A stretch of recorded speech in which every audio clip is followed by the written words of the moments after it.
hear me better, my brother, with the headphones on? Let me know. Um, I find it funny a lot of times, even when I'm shooting in video with better cameras and the whole thing. Sometimes I'll say these really epic things and I'll realize I didn't even hit record. I think that's just kind of the name of the game. You know, you just create a bunch of content. Some of it hits, some of it doesn't. All right, yeah. Thank you, bro. Yeah, man. So I just wanted to say I'm out here in LA or LA. I'm out here in San Fran, and I find it funny. Frisco, San Fran. People think of it as it is what it is, right? It's a very liberal city, but flying in the San Mateo Valley. There's San Francisco, St. Francis, right? There's the conquistadors created what we have today using these great names and really like some towns have their whole naming convention is all on goofball stuff. So here it's actually kind of funny that their stuff is named pretty based, right? Even though not many people here are people of faith or whatnot. I find that funny that even the undertones here, like this is still God's country, you know. So even though we have the perception of all this freedom, which is really funny because it's freedom from what? It's freedom from God, right? I find that interesting when I flew into the San Francisco airport. It's the Harvey Milk Terminal, right? And that was like the first openly gay, I don't know, politician, congressman, or whatever.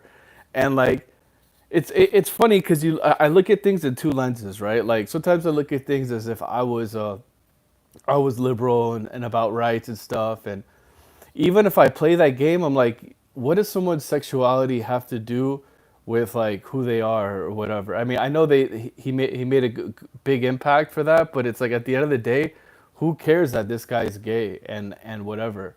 I just find it funny how all those things. It's like imagine that's what you're known by. You're known by your sexuality. You know, it's like, oh, this is Mike. He's the first dude that had sex with this person. Da da da. Like imagine that's the way they named me. You know, they start talking about sex things and whatnot. Like it's kind of silly. You know what I mean? It's like, what did you actually contribute to life? You know, like what did you do? You know, and I think about that too. Like when we die, we're gonna talk to God, and we're gonna have a life review. If you've seen near-death testimonies, people have life reviews, and you're gonna have a life review, and it's just gonna be like what, you know? And God's not just gonna fall for the societal psyops about hey, cool, you're one of the first person that this did this sex thing and whatever. Like people don't give a shit. People don't care. Like God's not gonna care, bro. You know, it's just kind of funny. You know what I mean? If you really think about things. But yeah, I'm actually out here in San Fran on a work trip. I got to do a bunch of things while I'm out here. Be safe and fly back home. And it just yeah, I just wanted to. I don't know. I just kind of walked around. I just got a like a scene, like a feel for the scene, and I just kind of find it a little bit interesting of the perception, right? The what the media puts out there, and then reality. Because even though, like hey, I come from more at this moment, more I guess on the right side. However, I'm still very like I don't want to say black pilled, but I'm still very like I'm open minded to like both sides being messed up. So I mean, look, like the media is BS on each side, you know. So I'm like, look, like the media makes San Fran seem like a dumpster fire, which I'm sure it is because LA was when I was living there. But I'm like, let me actually see what's up and listen, like there's parts of the city where it's like really bad, and then it cuts off like where like Nob Hill is, and then it turns really nice, and you don't see as much as a riffraff. But I mean, yeah, it's just like anything, it's bad, but it could be better, I guess. And it's unsafe, but you could still kind of manage and get by. But you definitely don't see the liveliness and all the beauty of people that you do like in South Florida, for example, like I don't know. Like some there's some things that are nice out here, but it's not like the glamour and all that, the beauty that I'm used to, like kind of, I don't know. It's just so abundant in South Florida where I'm living. Um but yeah, I haven't been able to stream it a while. I've been busy. I've been moving. Been doing all kinds of stuff. What up? Oh damn, yeah, this guy's Orlando. Yeah, Orlando's dope. If I wasn't, what's funny in a weird way, if I wasn't born and raised where I'm from in Miami, then I probably wouldn't be there anymore. But it's just gotten expensive and whatnot. But the thing is that what people don't realize about where to live and whatnot is that your family and your friends and your network like matter so much. It's if you were to put a value on it, it would be like a high digit number. People don't really realize how much network matters, especially if you know like how to use your network. So to me, like it's almost like, I don't want to say priceless, but it's at least six, seven figures, I would say. So like, why don't you just live where your network is? So for me, it's Miami, and it's expensive there, but I like it. I'm just used to it. But I mean, just like anything, the vanity, the materialism, all this kind of stuff, that's not really me. And it's like, bro, if you talk to somebody that's like, oh, you're from Miami or whatever, they're gonna think that you're like a certain kind of douchebag or a certain kind of person. But at the end of the day, it's like, bro, there are cool people wherever you go. I'm sure there's cool people here in San Fran somewhere, but it's just a few buddies that are together, and it's like a whole clique, or you know what I'm saying? Like, you can never throw away the baby with the bathwater here. You know what I mean? Like, yeah, I mean, listen, bro, like everything changes. Like, I even drive around. I'm in SF, and I just see all the different types of people that are out here, and I know for a fact that these people that are around here, they're not the same people that were here like 50 years ago, or whatever. It's just like it is crazy, and it's funny. I just saw like a parade go by, and it was about veterans, and you saw some like super old like white dudes. But then a lot of the newer crop are like wherever they're from, Filipino or Mexican, or different places, and it's just uh, yeah, everything changes with time, and you got to be open, I guess, to the changes in life, whatever it is. So I mean, it's funny. It's that we as believers in Christ, but also just if you're a hustler or whatever, you want to make your mark. You want to do something. You want to be make an impact in society, but at the same time, it's like you have to keep in mind that the way life is, it has its ebbs and flows, and sometimes you can't force your hand too much. So you got to learn how to go with the flow while you're making your mark in it. So like, look at me right now. I'm doing a stream, even though like for me, life has had all these like changes of corners and like things happening like for me as of recent. But instead of like crying about it or like getting frustrated, you just kind of adapt with the times and stuff. So I see that, wherever I'm at, Miami, I guess, with what you're saying, Get Book about Orlando, how it's been changing and whatnot. Like, Miami, yeah, I've seen Miami change hardcore, but at the same time, it's like I'm sure even when I was growing up in the 80s and 90s, like people were like, "Damn, bro, it's changed so much." So it's always kind of relative. So it's just trying to be, being mindful that you're in. One way to look at time is, instead of looking at it like you're in the now or you're in the future, look at it like you're in the past. That's a trippy way of perceiving things, perceiving your reality. Like, this is going to be the past in a week or so, or this is going to be the past in like a year. So it's like, considering the perspective that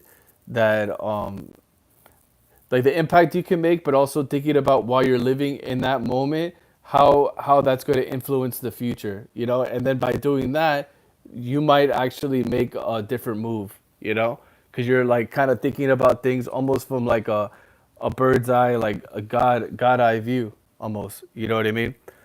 Um, yeah, it's It's fun to open up your mind to the different ideas and realms of perspective. You know, I think a lot of us, as we get older, we realize that you know, you learn from experience, and then but then as that time goes by, you can't get those experiences back. So now you could have made those moves different. You know, like I like if I would have gone back, man, I would have done X, Y, and Z different. But you can't, you know. But now you have that knowledge and experience.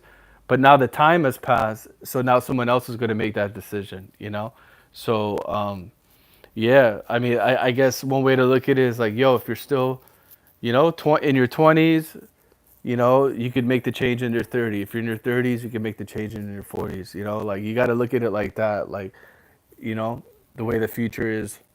Um, yeah. So yeah, man, it's cool being out here in SF. Just peeping the scene. I have a bunch of work here to do, but I'm gonna try to like do some streams while I'm out here. I feel like it's nice. It's Sunday, right? That's like the Lord's Day, or you know, some people say it's Saturday, the Sabbath, right?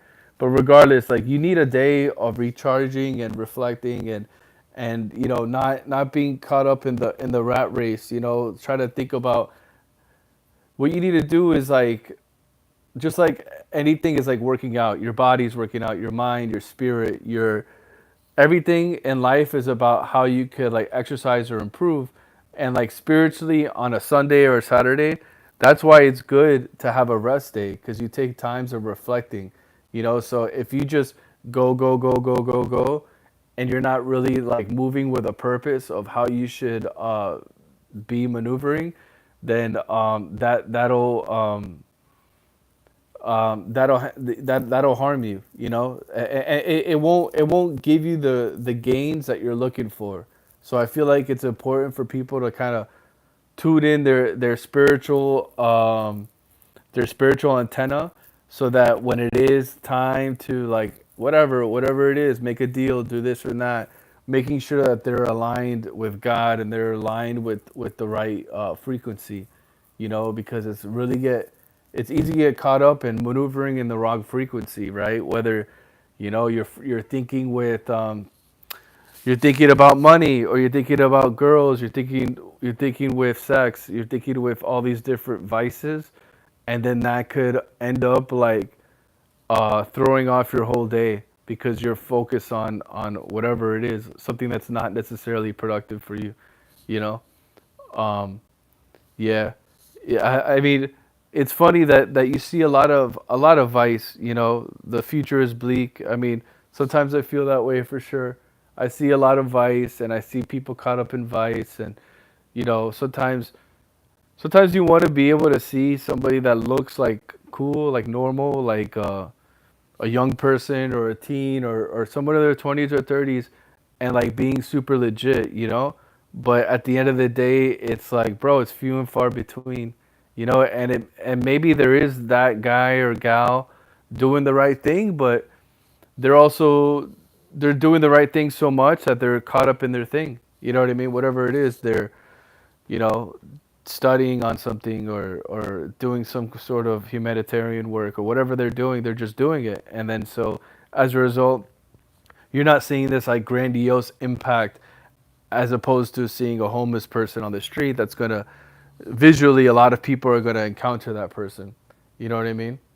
But as social creatures, as humans as we are, it is nice to see other people like-minded doing the right thing because it kind of edifies your soul, right? Like for example, if I'm if I'm helping somebody, if someone just crashed, right, and I run down the street and I said, "Hey, let me help you." Oh my God, da, da, da.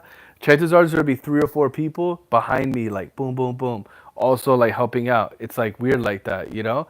But at the same time, if I saw someone crash and I said, "Look at this clown, bro. This person doesn't know how to drive." The person behind me might roll their eyes and be like, "Yeah, I know, right?" And then like the next person. Next thing you know, we all kind of like avert our eyes from what just happened, and it's like, so it's like, man, like we impact things so much, even with it's like strangers like in a new city. It's really wild. I even noticed that just now. I went to grab a bite of food in an empty restaurant. I went to go creep in and get a bite of food, and bro, next thing I know, half the restaurant's full, you know. And I'm like, damn, like I think I like brought in mad people with me. You know what I mean?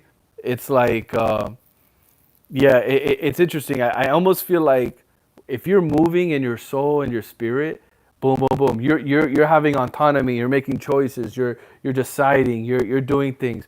And then there's a lot of people that are just on pilot mode, drone mode. You see them? They got their head on their phone. They're just moving around, and like they're getting in your way. Like they'll be in the middle of a crosswalk, and then they just stop and you're like, bro, who just walks with their phone down and just stop? Like things like this, right?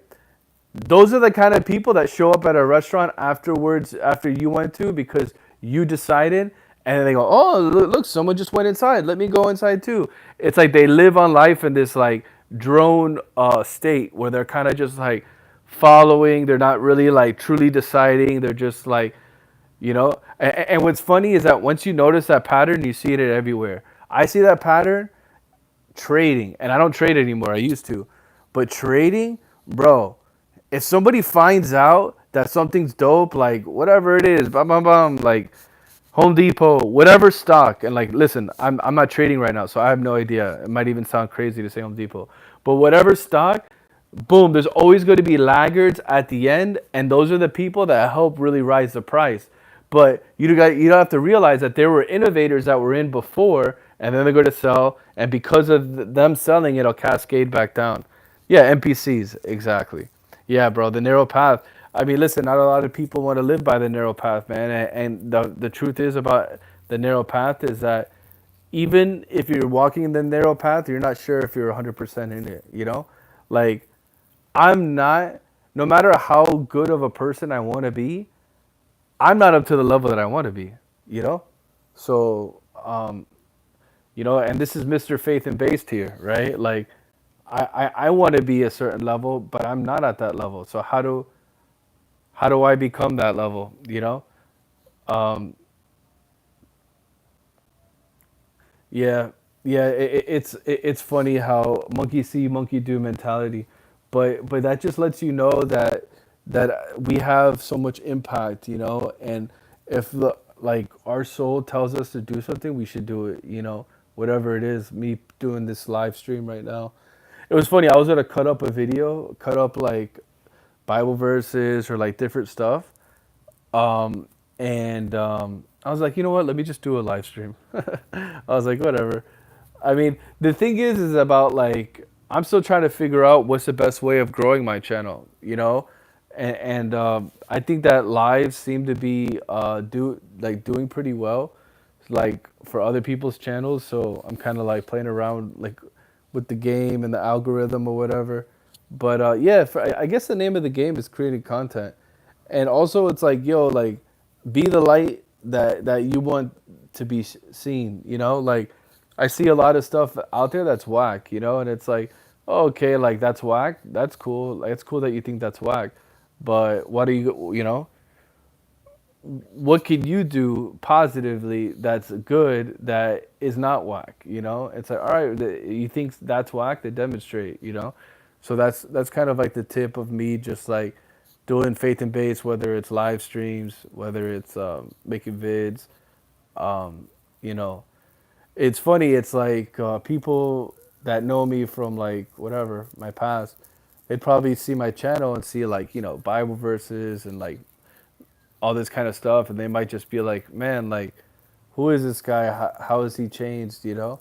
But it's like I'd way rather make content that's actually like edifying for people's soul and actually like wholesome and good than like, somebody making some like raunchy, like goofy content, you know? Or that content that just doesn't matter, you know? Like, I don't know. I have video skills at stuff. I can grab NBA highlights, NFL highlights, whatever, make top 10 plays and all this kind of stuff, I could try to grow a channel, skateboard tricks, like different things, different like categories. but it's like it's just to me it's not enough.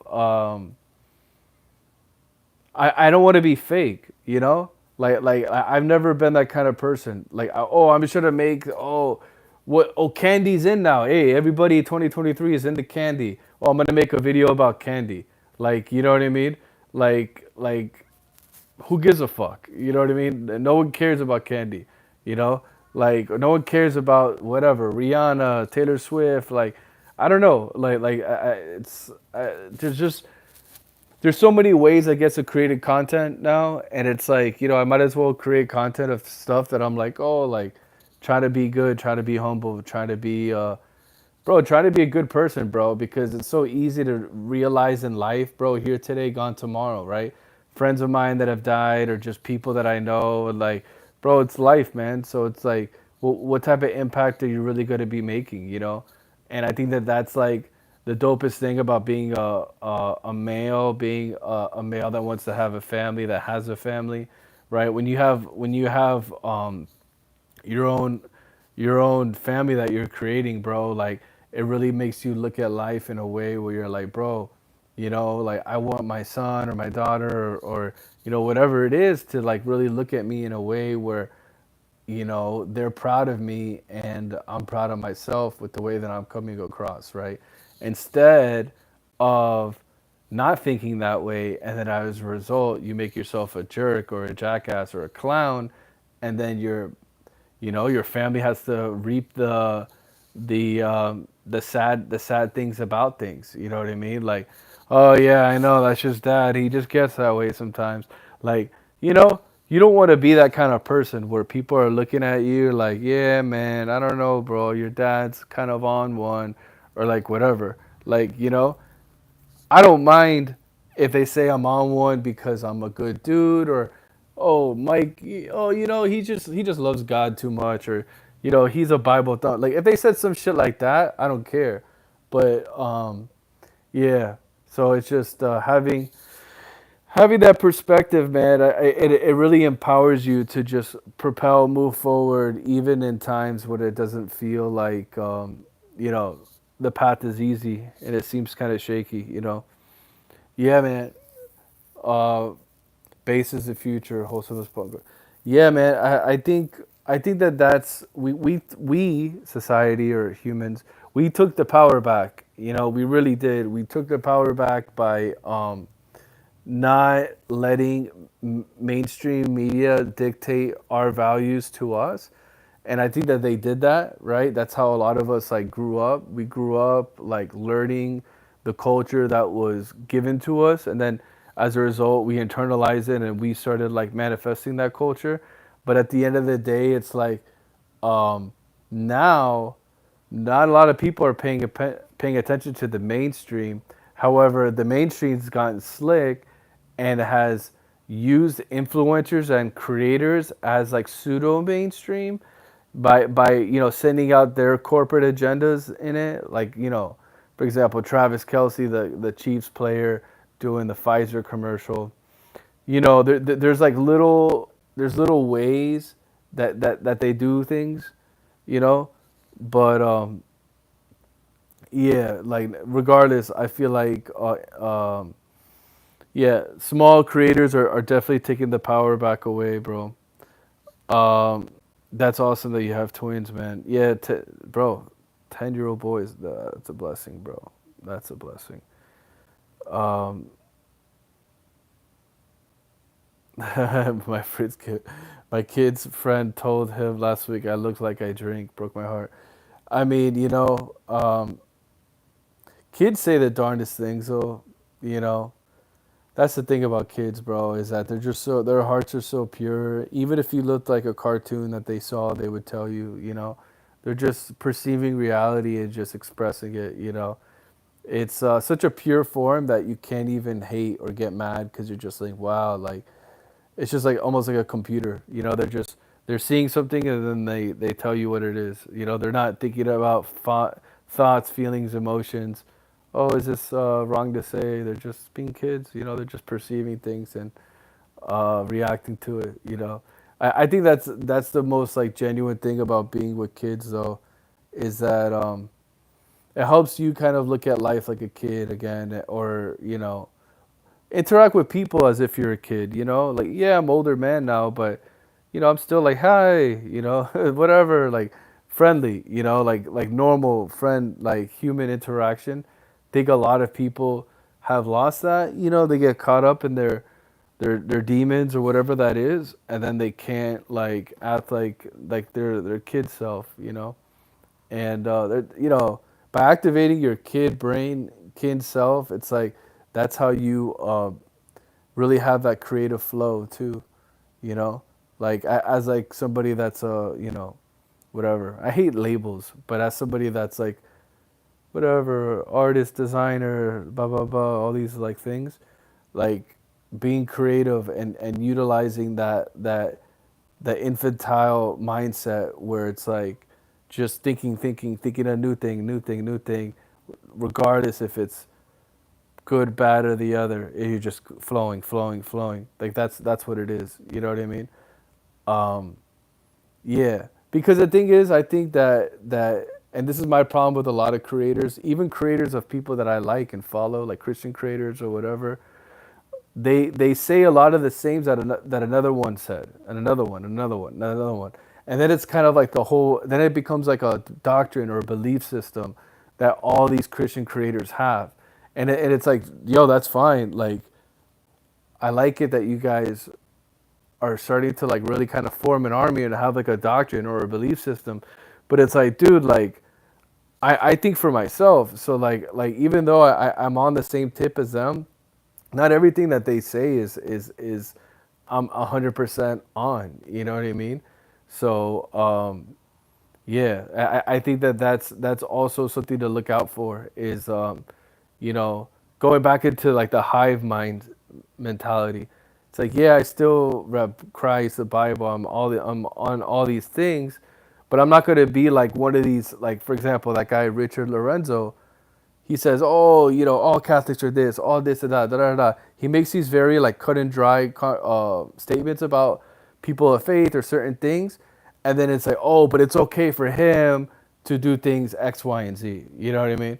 It's like, "Oh, I could be like this, but everything else that's like that, I shit on." And it's like, bro, all right, Mister Jordan's in a fitted with a basketball jersey on. It's like, all right, bro. If you think that's you're trying to be godly, trying to street preach to people in the hood and looking like that, like that's straight, bro. But it's like, to me, it's like, you know, I'm not gonna hate on what he's doing, but I'm also gonna like realize some of the things that he might be talking crap about or like hating on.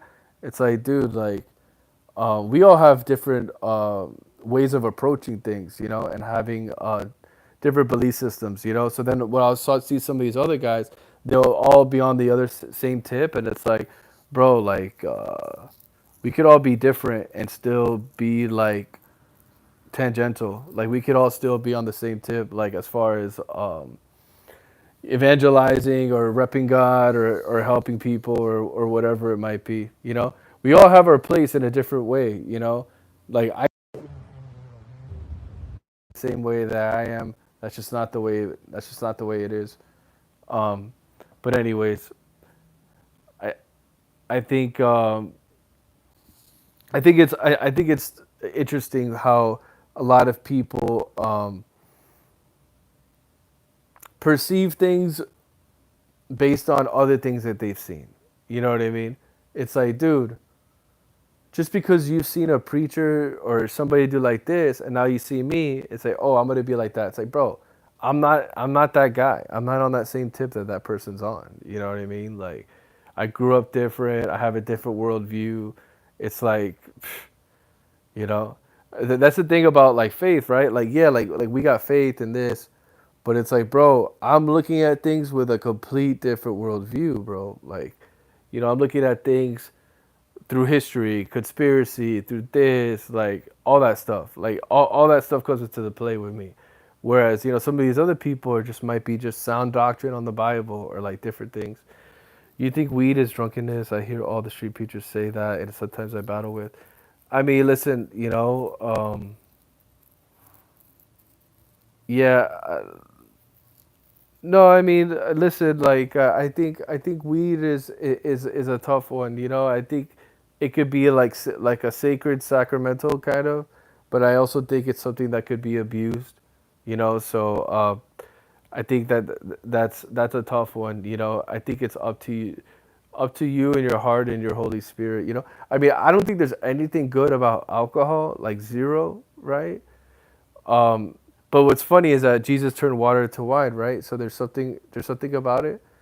But then it's like, um, yeah, the marijuana thing. You know, people feel connected to nature, feel connected to God, but at the same time, I feel like needing something isn't necessarily a good thing either. You know, so being addicted to something and needing it, you know, that's not good. You know, I think God wants us to be sovereign. You know, He wants us to be as like sovereign as possible. If we're made in His image, and God is like the most sovereign being, then He wants us to be that way. That's why food is free, water's free, land is free, everything's free.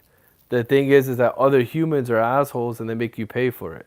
They make you pay for water. They make you pay for food. They make you pay for land. You know, you can grow your own food. You could, you know, do this, do that. You could build whatever, a wood cabin in the middle of the, you know what I mean? Like, there's a lot of things out there in life that are free that God intended it to be.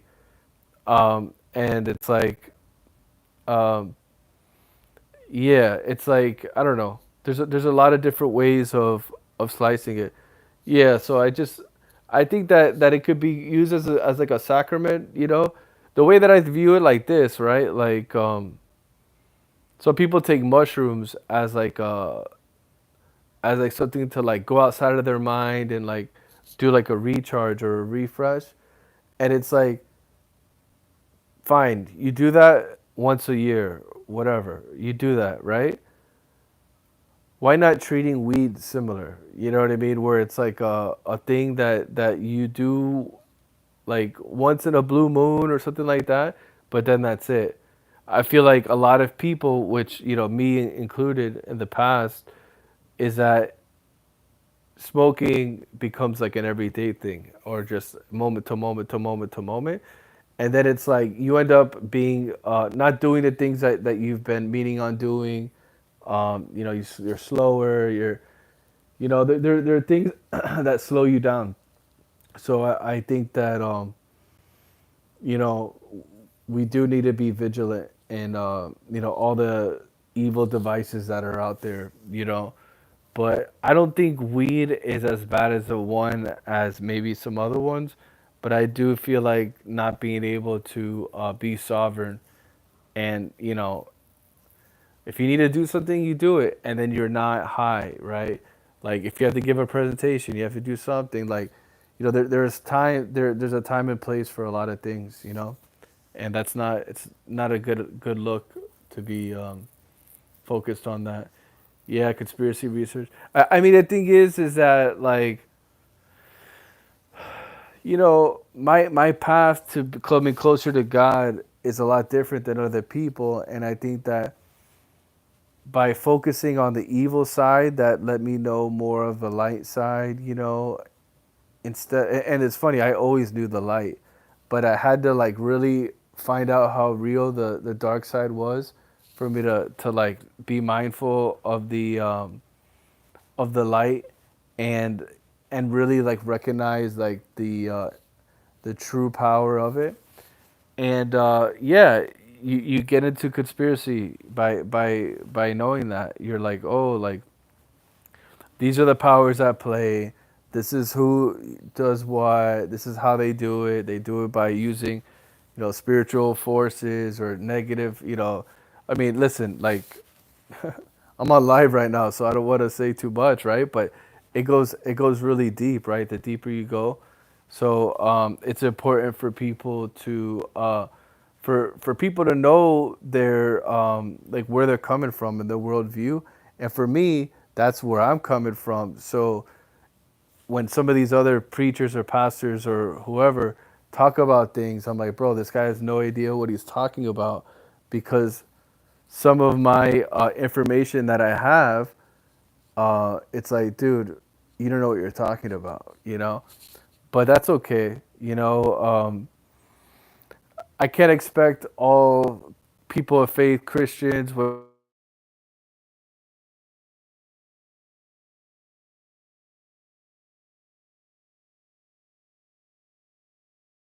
just ended her call, but I'm going to call her back now. But yeah, I'll make it a point to try to do some more streams while I'm out here in SF, and even when I come back, you know, I'll make it more of a thing. Yeah, no, demons are 100% real. I mean, listen, the powers that be made contracts with evil forces in the spiritual realm and physical realm, and that's how they have a lot of power. I mean, it goes on and on, man. The deeper you go, I mean, you know, people have to know that prayers are really strong and powerful, and you know, there's the other team doing other kind of things similar to do negative things, and it's like it's real. Everything's real out there, you know. The Ecclesiastes, there's nothing new under the sun. You know, once you realize that a lot of people in power and fame or whatever, in order for them to get to a certain level, they had to do certain things.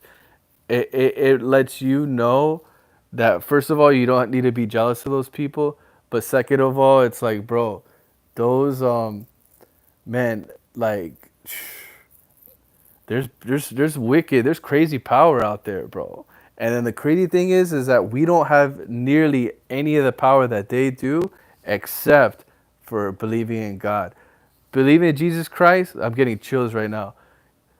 Believing in Jesus Christ puts a cloak of protection, like angel wings protecting over you. Just like, bro, like the cherubim, like just like boom, wings over you. Like they want to do something evil, demonic to me for this because I'm saying the right things, because I'm calling them out, because I'm talking about, bro, God's boom, protecting me. You know what I mean? And I'm going to stay under his hedge of protection. You know, I'm going to pray up actually after this stream. But I'll tell you guys this, to pray up, don't let the evil team win. You know, be out here blessing people, be out here loving people, smiling, loving your family, holding the door open for people, smiling at strangers. When I go to a city, I change it for the benefit, bro. I'm smiling at everybody. I'm being good, and then I want to be the light that shines and has that ripple effect on everybody else. But yeah, man. Hey, get buck, bro. God bless you and your kids. Thanks for anybody else who's been watching the stream. I'm gonna chat with my wife and pray it up. I hope everybody has a blessed Sunday. I'll try to hit you guys up a little bit later tonight or something like that. All right. Good night, y'all. Peace. Or have a good day, y'all. Peace.